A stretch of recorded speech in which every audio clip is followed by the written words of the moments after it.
When thinking about Native Americans, what are some common stereotypes that come to mind? Maybe you're imagining a tribe that lives in teepees, wears feathered clothing, hunts buffalo, and scalps its enemies. In reality, there are 574 federally recognized Native American nations, each with their own unique cultural practices. Unfortunately, partly because of old films like these harmful and destructive stereotypes permeate in mainstream society today, even when we may not realize it. Up until recently, sports teams like the Washington Redskins and the Cleveland Indians used Indian heads as their logos. When looking back on history, these racist depictions and stereotypes are nothing new. They are only part of the tragic story of Native Americans being mistreated, marginalized, and ostracized by the American government ever since Europeans first set foot in the New World. A nearby case study of this is the Haudenosaunee Confederacy.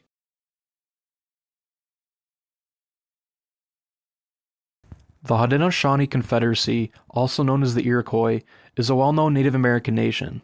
The Confederacy is made up of 6 smaller nations: the Seneca, Mohawk, Oneida, Onondaga, Tuscarora, and Cayuga. The Haudenosaunee was founded in 1142 and is the oldest living participatory democracy on Earth. Under the Great Law of Peace, each nation is represented by chiefs and a council. Decisions are made together as one. Evidence suggests this system of governance influenced our founding fathers when creating the United States during the American Revolution, something we weren't taught in school. The curriculum does not enter into any discussion of either the violence, the settler violence that was visited on Haudenosaunee peoples. It just does not talk about that. It also does not talk about Haudenosaunee contributions to something as fundamental as the formation of the United States, right? So, and this is still one of the big issues in Haudenosaunee studies, which is that there is historical evidence that supports the interpretation that in fact the U.S. Constitution is based on the Haudenosaunee Constitution. The Seneca are known as the Keepers of the Western Door. They're the largest and westernmost nation of the Haudenosaunee, protecting the rest of the Confederacy from potential enemies. Their homeland spanned much of what we now know as western and central New York. The land SUNY Brockport sits on today was once Seneca territory. The Haudenosaunee lived semi-peacefully until the American Revolution broke out. While at first trying to stay neutral, the Haudenosaunee was eventually dragged into the conflict, with some member nations choosing to side with the Americans and others siding with the British. It's important to acknowledge that it was not the nations who actually chose a side. It was our warriors who chose a side. And they chose a side based on, what they were offered. The British wanted to offer them, new guns, new knives, plenty of gunpowder, probably an outfit of clothing. Whatever it was that they were offering enticed them to join the British cause. The Seneca, much like the rest of the Haudenosaunee, were forced to sign a series of unfair treaties after the war that gave up much of their homeland to American settlers. The American government initially promised to respect Haudenosaunee land claims, but it kept on stealing more and more native land over time. What this led to was a diaspora of the Seneca Nation, with some ending up in Oklahoma and others in Canada and New York. Some of the Seneca now had to live on smaller parcels of land, known as reservations, a development that exists to this day. Most people don't know that this is original Seneca territory, that this is where we come from, or that we signed treaties, and we signed a very important treaty in 1794 with the United States, which was to give us the free use and enjoyment of our land. And our land was defined as basically all of western New York from the Genesee River west. And that didn't last very long. New York State began to encroach, and also there were settlers and all kinds of people, land speculators, coming in to buy our land. The impression was given that they purchased it legally. Of course, they never paid. Not only did the American government steal the land from the Seneca, but they also tried to destroy native culture itself. Native American children were forcibly sent to boarding schools where they could only speak English. Here, some students were raped, abused, and harassed by their teachers. Students were forbidden from expressing any part of their native culture. Some were even given new American names. I'm of the opinion, and it's supported by the Truth and Reconciliation Commission's findings in Canada, that this was cultural genocide. That's what the intent was. It was to destroy a group, a national group, based on their ethnicity, their religion, etc. And that's what it was, right? So today we hear about the Uyghurs in Xingu in China, right? It's not that different. It's a similar sort of thing where you basically try to destroy a national group or transform it in such a way that it's no longer a group, right? It's something else, right? And that's what these schools were about. Some people where I grew up in a small, fairly Caucasian town didn't want to hear about evil actions taken by the U.S. government. They were kind of in denial. So sometimes it could get a little heated. Here at SUNY Brockport, the anthropology department is currently putting on an exhibit of Haudenosaunee art depicting the brutality of boarding schools. The artist R.G. Miller was put in a Canadian boarding school at the age of 2. Over the course of 11 years, he was raped and abused multiple times by ministers in the 1950s and 60s. These artworks are not just simply a reproduction of the artist's memory of what happened to him in the school, but is really also artworks that have to do with how he's dealt with and how he's processed his experience over the decades that followed.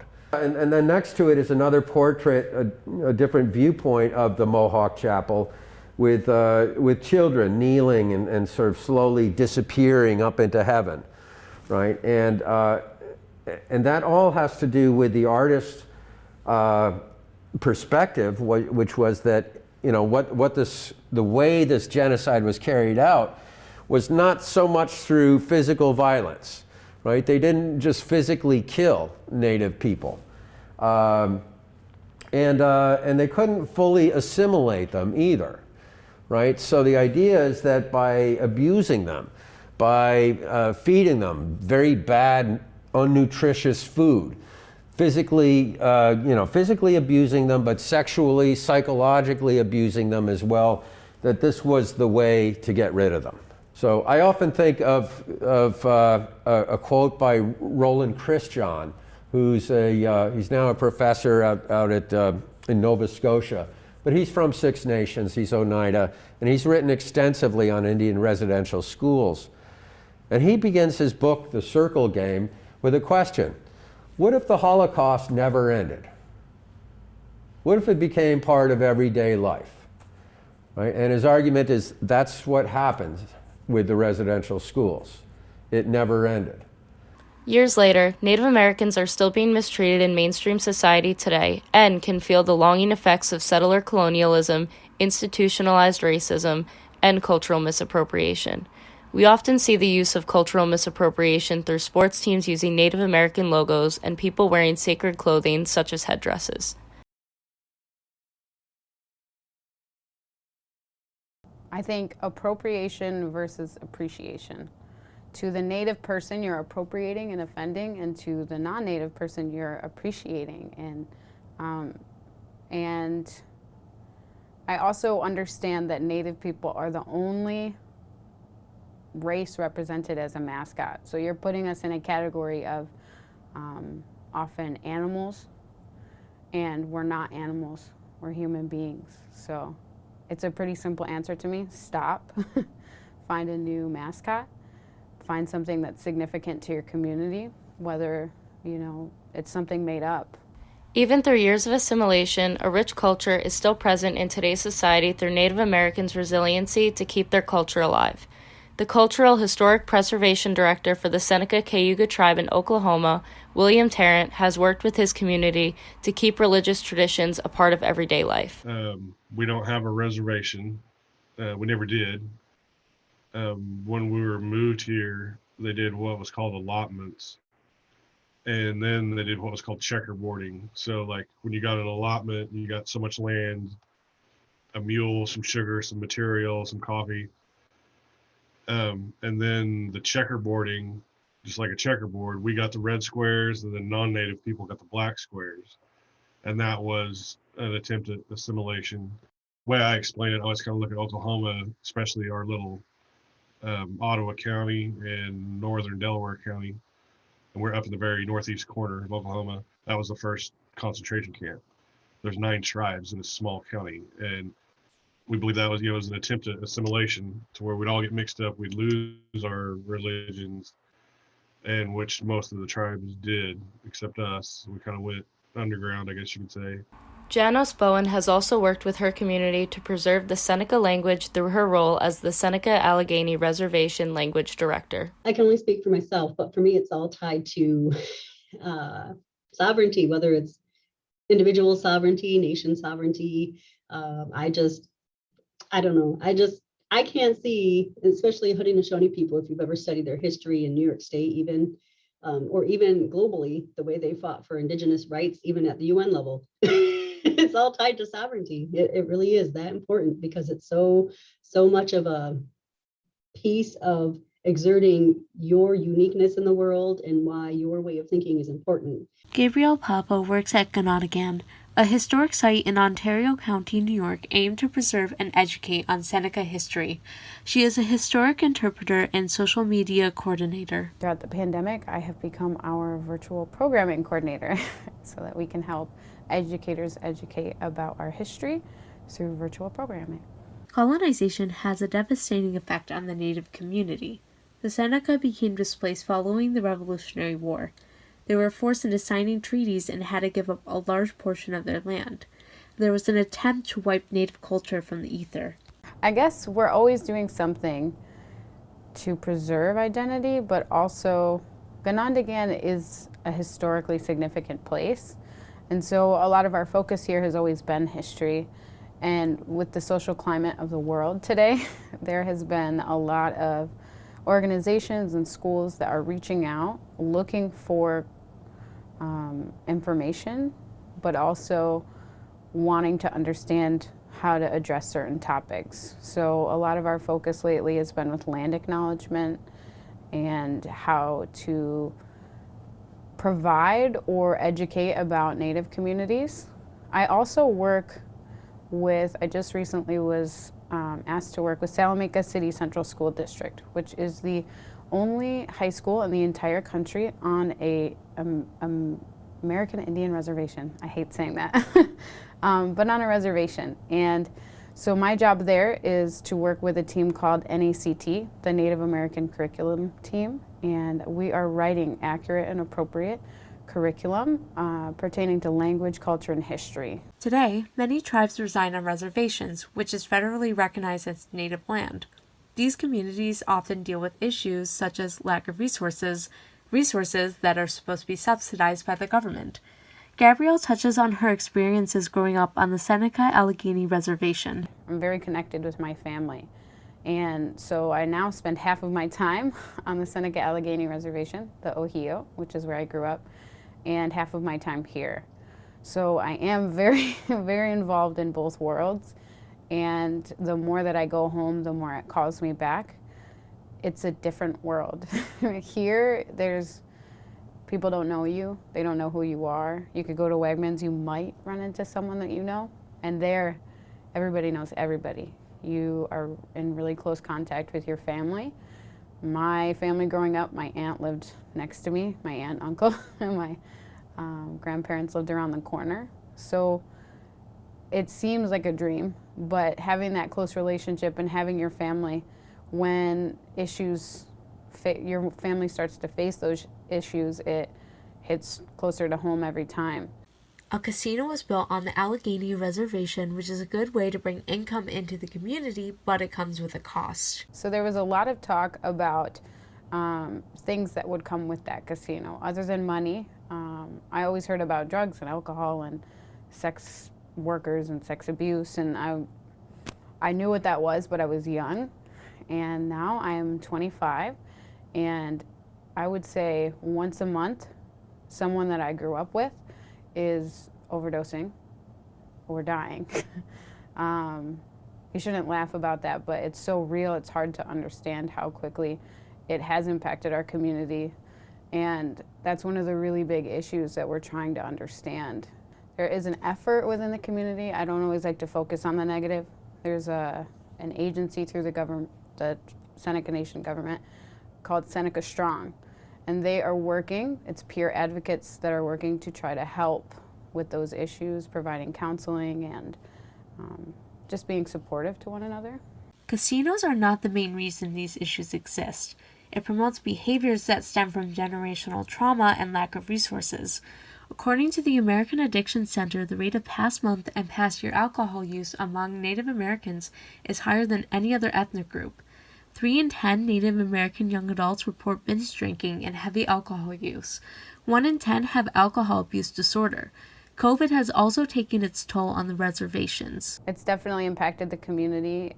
You have a community, mine specifically, that suffers and struggles with drug and alcohol abuse. And so you take people who need socialization, human beings need to talk, and you put them in homes with alcoholism.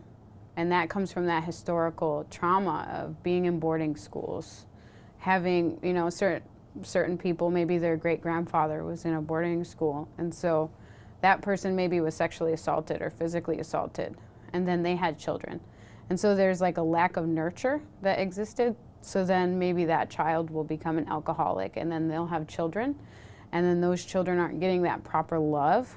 And so you put a pandemic on top of that, and you're putting people into a home and they can't leave. So sometimes school is the only safe place for kids. They couldn't go. Despite the hardships many people face, Gabrielle emphasizes that there is a strong sense of community. She also has many fond memories of growing up on the reservation. There's a unique sense of humor that exists within the reservation, and I see Native people try to use it off territory and with non-Native peoples. They don't know what to say. I think they maybe get a little afraid. So it's different, but there's a stronger connection to the natural world there. Salamanca is the only school in the country located on a Native American reservation. Gabrielle attended this school and experienced racism from her teachers. Now she puts her energy into changing the curriculum so people can change their attitudes. We do a lot of land acknowledgement here, and the organizations will often send us like a first draft, and they use really whitewashed terminology. And so I go through and I cross it out in red, and I write genocide, ethnic cleansing, forcible removal. And when you put that terminology in there, it's a little bit harder for them to swallow that, but it's the reality of what happened to our people. While much of the tragic history of the Haudenosaunee happened in the past, it's also still going on today. There are ways that non-Indigenous people can help make the present and future better for all Native Americans. I represent a living culture, you know, and I'm not much different than you, you know. Yet there is quite a bit different as far culturally wise, you know.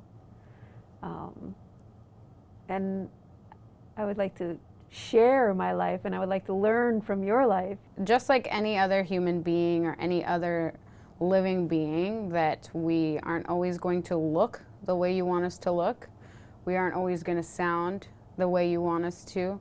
Some may be more colonized than others, and you can't judge a person or a community based on that, because the fact that we are here reminds me that all of the resilience that my ancestors have brought through to us, and the fact that we do still have language and ceremony, people don't understand what that means for us to exist and survive what we survived.